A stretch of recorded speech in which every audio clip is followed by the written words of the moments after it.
On connaît tous Fairy Tail et la réputation qu'elle a. Et même si la plupart de ses critiques sont entre guillemets vraies, de mon point de vue, elle n'enlève rien à la qualité de l'œuvre. Manga créé par Hiro Mashima, manga créé par Hiro Mashima, Fairy Tail raconte l'histoire de Lucy, une jeune fille qui rêve de rejoindre la meilleure guilde de son continent, Fairy Tail. Un jour, elle fera la rencontre de Natsu, un mage de cette même guilde qui, bon vous le savez, voilà, vous connaissez l'histoire, j'imagine que vous connaissez la suite. Déjà pour moi, ce qui me posait problème avec Fairy Tail, c'était les thèmes abordés. Fairy Tail fait partie des premiers mangas que j'ai commencé, et au début, ça allait. L'amitié, la famille, tout était bien dosé. Les combats, les persos, même si les combats souvent c'était pas trop ça, c'est souvent en animé. Les combats, les persos, les deux las, un de mes arcs favoris et son concept. L'humour et l'ambiance de la guilde qui te donnait juste envie de rire avec eux. Les sentiments qui, surtout dans les premiers arcs, te touchaient énormément. Le signe du Fairy Tail avec les doigts là, voilà. Les aventures, Lisana qui revient. Non, ça même aujourd'hui, ça me pose problème. Mais bref, tant d'éléments qui, vu mon jeune âge, me satisfaisaient. Puis en grandissant, il est évident que Fairy Tail a d'énormes défauts, déjà énumérés par d'autres vidéastes, mais je ne suis pas là pour ça. Je veux traiter d'un autre aspect qui peut être problématique dans l'œuvre, ça dépend des points de vue et de la sensibilité de chacun, c'est l'aspect de la famille. La guilde, c'est la famille. Les personnages le disent souvent, bien assez souvent, les personnages le disent bien assez souvent. Et pour eux, perdre un des leurs est inconcevable. Et c'est ça qui motive nos protagonistes. Là où d'autres héros veulent quitter d'un point A pour un point B, les personnages de Fairy Tail, eux, veulent rester au point A. Natsu, son objectif au début, c'est de retrouver Ignir, son père dragon, voilà feu. Mais après ça, c'est tout. Après avoir retrouvé, il repart à sa vie de mage de Fairy Tail. Et ça passe même dans le manga. Limite, il n'y a que Lucy et Greg qui ont des choses à accomplir au cours de l'œuvre. Mais ça arrive très vite et c'est plus ou moins comparable à aller déposer une lettre à la poste.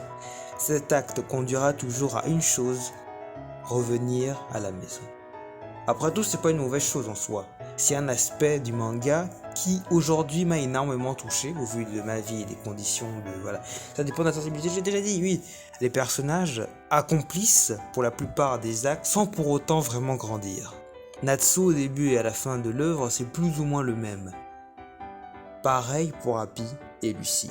Ils n'ont pas atteint un statut immense, un peu si, un peu, on va pas se mentir, comme devenir Hokage ou au roi des pirates ou peu importe, ou trouver le secret ultime de leur monde, ils sont restés eux-mêmes, membres d'une même guilde.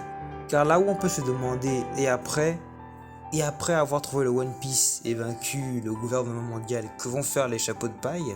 Pour Fairy Tail, après avoir vaincu les ennemis, soit Acnologia et le type là, ils vont tout simplement rentrer à la guilde et être avec les gens qu'ils aiment et recommencer le lendemain. Après, cet aspect peut poser problème. Moi, j'ai aimé voir les personnages faire leur vie pendant les lips d'un an où chacun avait rejoint le conseil, était devenu journaliste, etc. Permettre à des personnages de grandir et d'explorer le monde, c'est franchement une bonne idée, plutôt que de les limiter. Mais bon, c'est ce qu'a voulu raconter Fairy Tail et a voulu mettre en avant l'œuvre.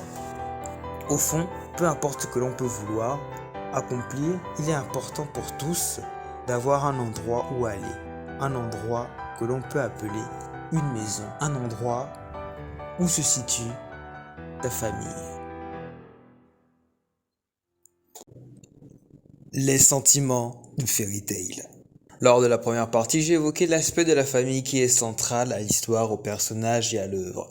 Mais étant donné que d'autres points à analyser sont apparus dans ma tête, j'ai préféré mélanger tout ça plus tard.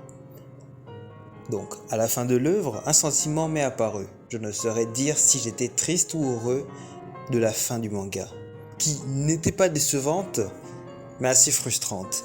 Tartaros, que j'avais très souvent vu comme une fin, ne m'avait pas mis dans un tel état, par exemple. Je connais la série depuis la 6ème, aujourd'hui j'ai eu mon baccalauréat. Waouh. J'ai grandi avec cette guilde, alors avoir cette fin, c'était quelque chose. Voir des amis que j'ai vus grandir, aller vers de nouvelles aventures, mais cette fois sans moi, ça fait quelque chose. Et même si la quête de 100 ans existe, c'est vrai, j'ai un peu lu, pas mal, ouais, mais voilà. C'est vrai, le sentiment est toujours présent. Voir cette équipe s'en aller et se demander quand est-ce qu'elle reviendra à la maison pour rire à nouveau avec nous. C'est un peu comme si on quittait Naruto avant d'être Hokage, ou Luffy avant d'être le roi des pirates. Comme si l'auteur nous laissait le soin de faire notre propre fin. C'est ça. J'aurais aimé une ellipse, voir nos héros accomplis, père, mère, etc.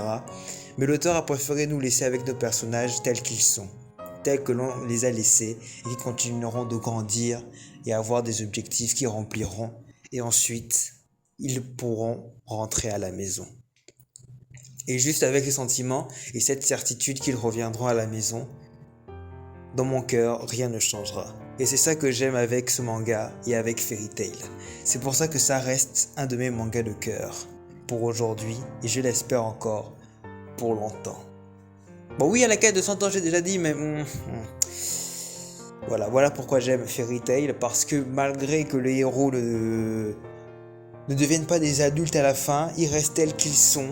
Ah, vous le voyez, quand je dis adultes, vous voyez de quoi je parle, mais bref. Ils restent tels qu'ils sont et ils restent ensemble, ils restent en famille. Et c'est ça qui est beau avec le message que je perçois et que je vous partage de Fairy Tail. Donc j'adore cette œuvre, je l'aime beaucoup et malgré les insultes qu'elle se prête qui sont à la fois justifiées et non, c'est un honneur d'avoir connu ce manga et de pouvoir en parler comme je peux. Oui.